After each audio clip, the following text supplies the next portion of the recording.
learning licks and solos and rhythm parts from other guitarists, things that you like, is a really important thing to do. You sort of expand your library of things you know how to do.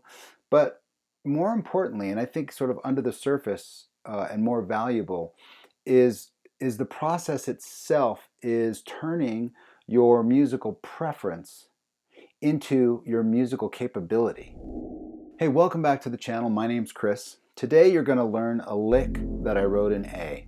And if you're a fan of this channel, you know that it's not really about the thing. Maybe it's about something a little bit deeper.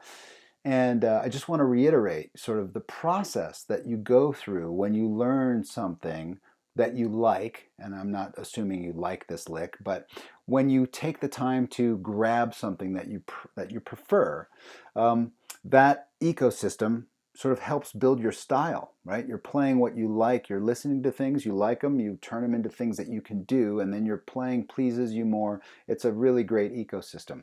But I wanted to share how I got to this lick. So I was literally just playing triads around the circle of fifths, just warming up, and just playing triads on the D, G, and B string. And I think when I got to the top, I did that little slide, E string slide from 12 to 17. And I stopped myself and I thought, oh, that's kind of cool. And so the process was, I was impressed. I was delighted by the thing I heard, and I stopped myself and I was like, what was that? I want that. So I took a moment, I stopped drilling triads, and I said, oh, I want to refine that. So I figured it out and I completed the phrase.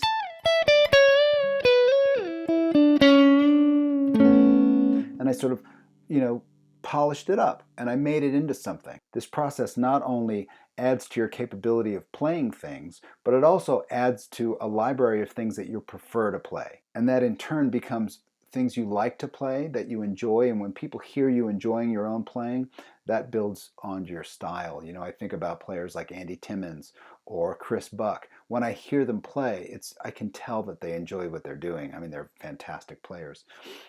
Anyway, let me just show you this lick and stop jabbering.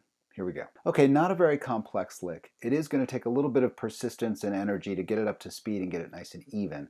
But I'll play it nice and slow, sort of medium speed, and then I'll break it down lick by lick.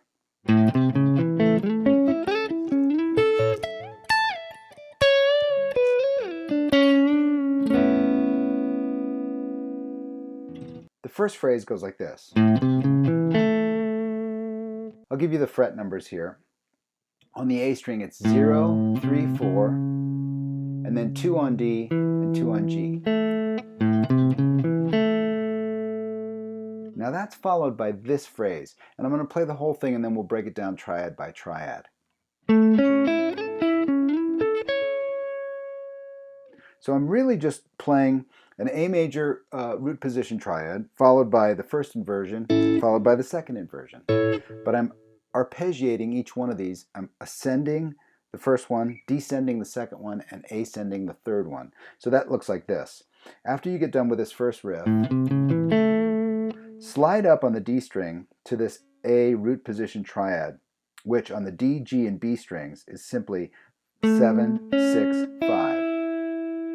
When you get to 5 on the B, slide up all the way to 10 on the B and descend this triad, which is 10, 9, 11. When you get to 11, slide up to 14 and ascend the triad on the 14th fret. So that looks like this, nice and slow.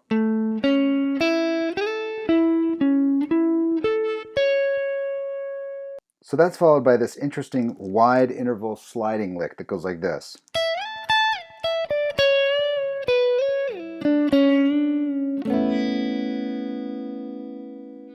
So the way that works is like this. Up to the 12th fret, E string, strike 12, slide up to 17, strike 17 and slide back to 12. And strike 12 again. Now B string, strike 15, strike 14, bend and release. Then it's 12 on the B string, slide to 14, and then slide all the way down to 3. So that whole phrase looks like this.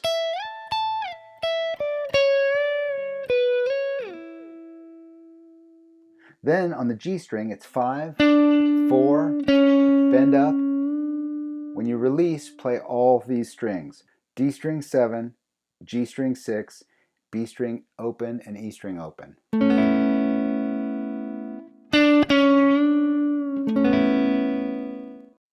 Okay, there it is, just a lick in A. It's going to take a little bit of perseverance to get it up to speed. There's going to be some synchronization of picking to make sure you can get to it in the right time. You know, you're going to have to standardize that picking. But again, I just wanted to highlight the process. I've heard people say, oh, you know, noodling is bad, you shouldn't be noodling. Noodling is incredibly important. If you're only noodling, that might be something you want to take a look at.